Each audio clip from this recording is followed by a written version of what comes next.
অবরোধ হয়েছে? এখানে আজকে যে পথ অবরোধ হয়েছে তারা পূর্বগণকির বাসিন্দা, পূর্বগণকি গ্রাম পঞ্চায়েতের।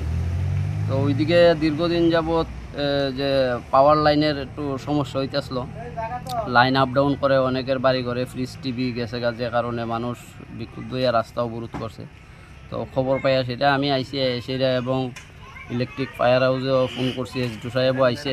আওয়ার পরে তাইলে নিজে স্পট ভেরিফিকেশন করছে, লাইন ভেরিফিকেশন করছে যে ইমিডিয়েট আজকে রাত সকাল 10টার মধ্যে লাইনের কাজ শুরু হইব এবং যেখানে যেখানে ফল্ট আছে সব কিছু ঠিকঠাক করে দেওয়া হইব।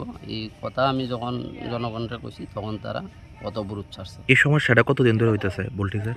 ভোল্টেজের সমস্যাটা আজকে 2.5-3 মাস ধরে এরা আমার জানাইছিল গতকালকে, যে আমিও বাড়িতে আসলাম না, যে কারণে এরা গতকালকে জানাইছে। কিন্তু আজকে যে কত অবরোধ করবো এরাও বিক্ষুব্ধ, এটা আমার জানা আসলো না।